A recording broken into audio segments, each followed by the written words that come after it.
Hello and welcome to Scholarvision. I'm Dr. Richard Becker, Director of the Heart, Lung, and Vascular Institute at the University of Cincinnati College of Medicine. I'm joined today by Dr. Alex Costeau.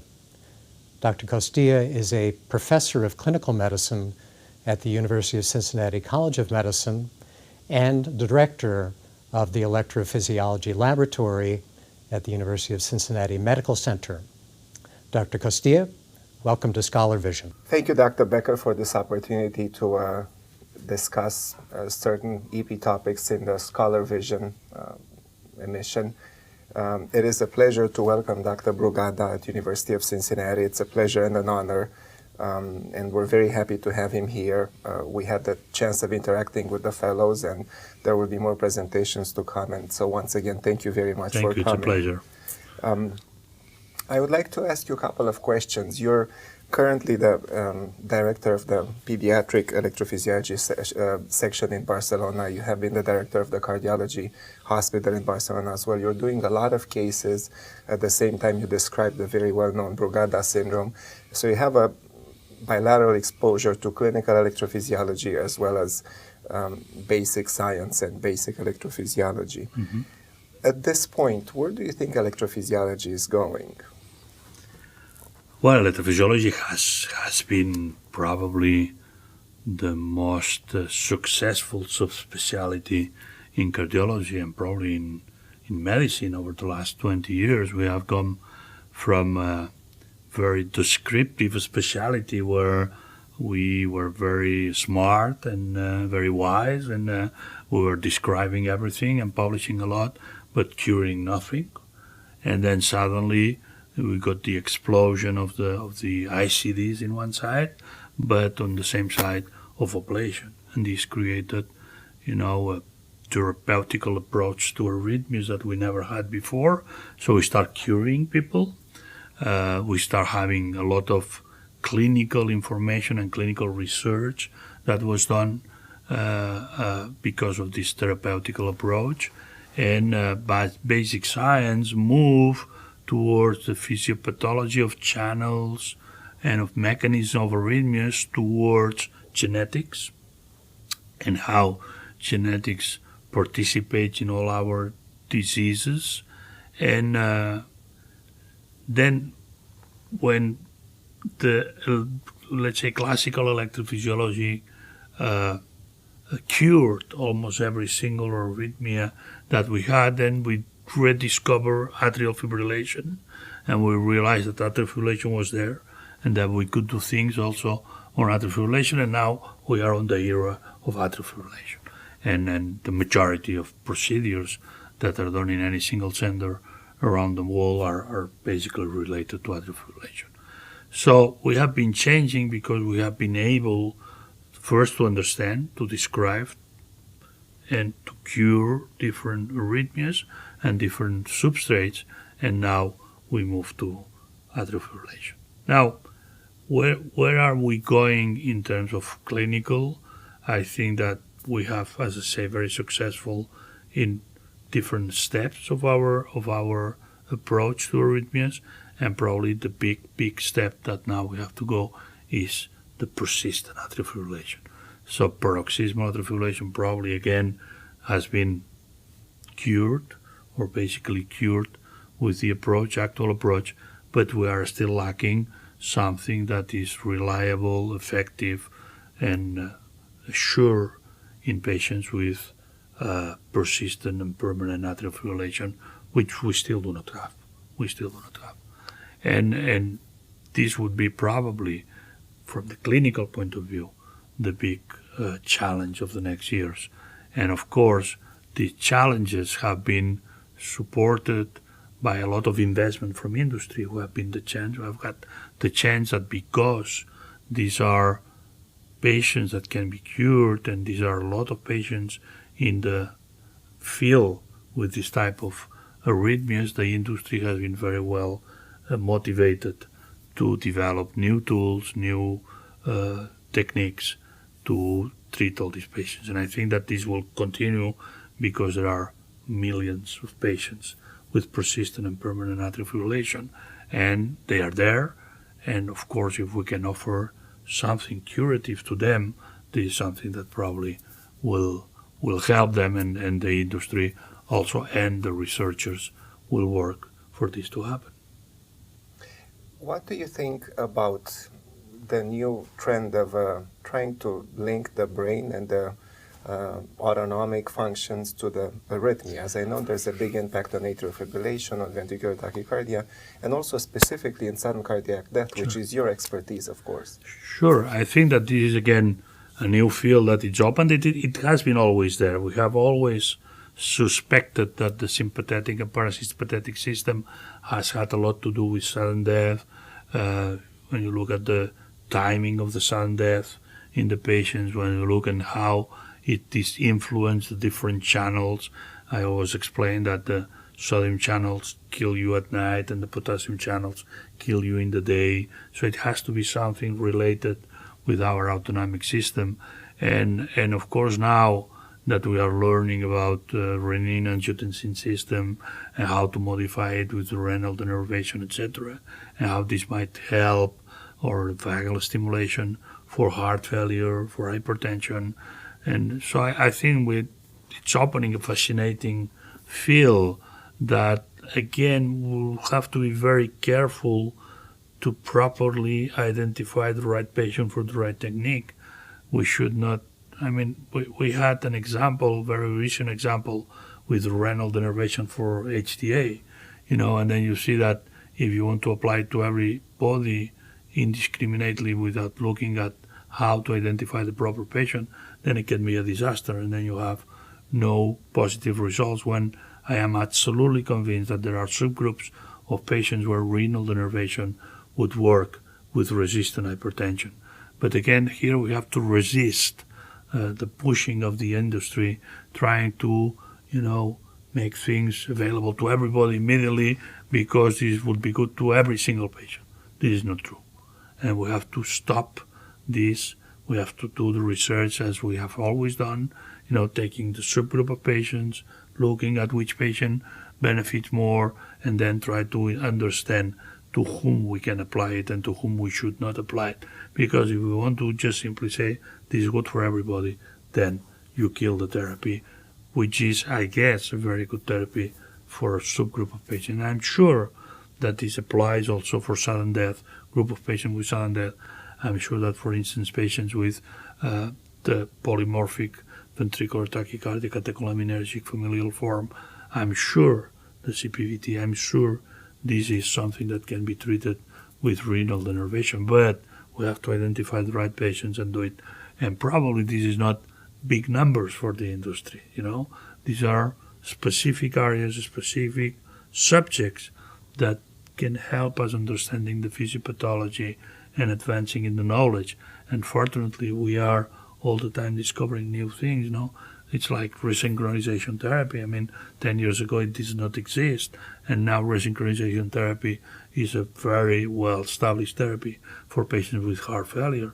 But again, in a very specific subgroup of patients that benefit a lot from it. If you try to expand it to everybody, again, you kill the therapy. I think you made an excellent point by saying that the industry is an ally of us because they provide technology for everything we do. And as most of us know, electrophysiology is probably the most technical specialty, subspecialty of cardiology. But at the same time, it will be an error to try to apply this technology to absolutely everybody because there will be complications and poor results, and the technology will not be available. So that was an excellent point. Probably our task, to identify the right therapy for the right patient.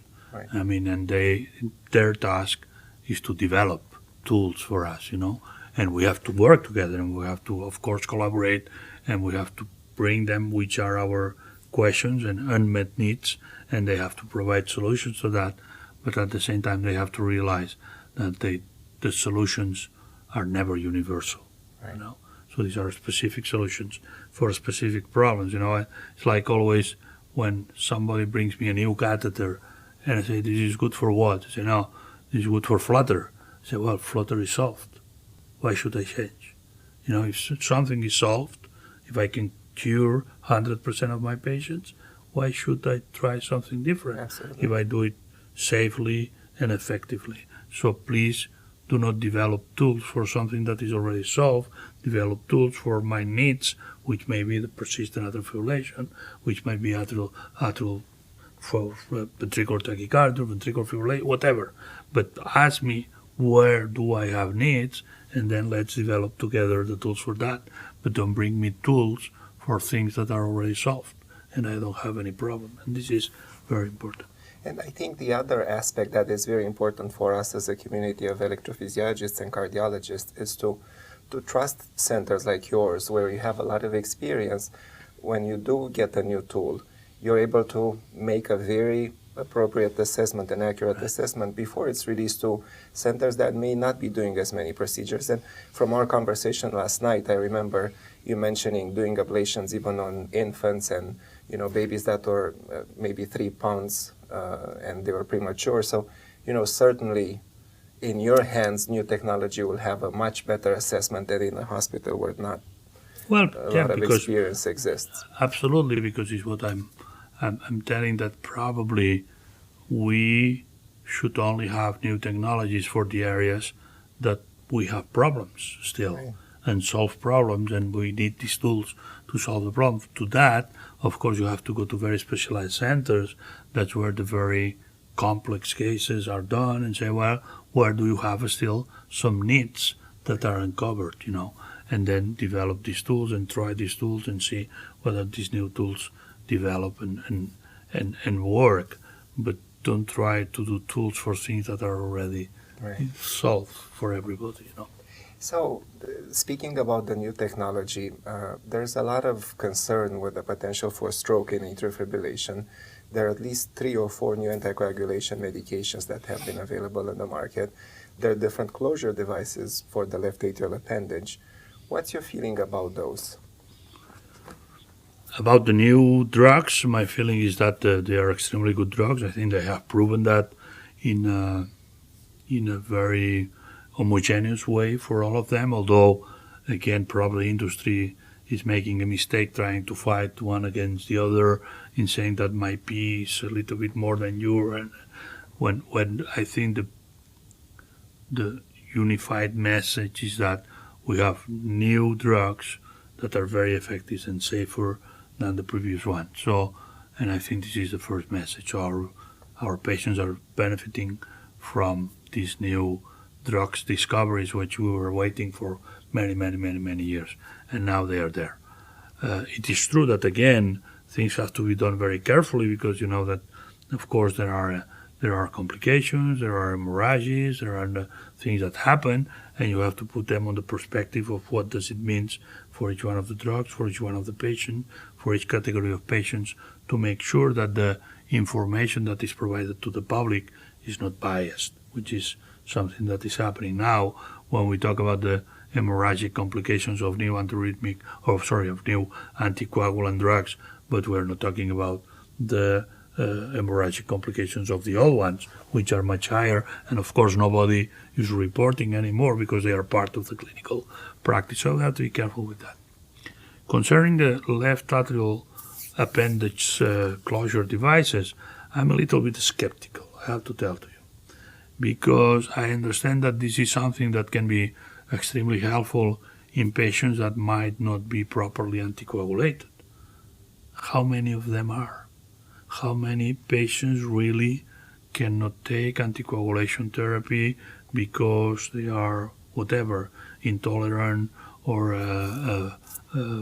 have some allergic reactions, whatever? Very few in clinical practice.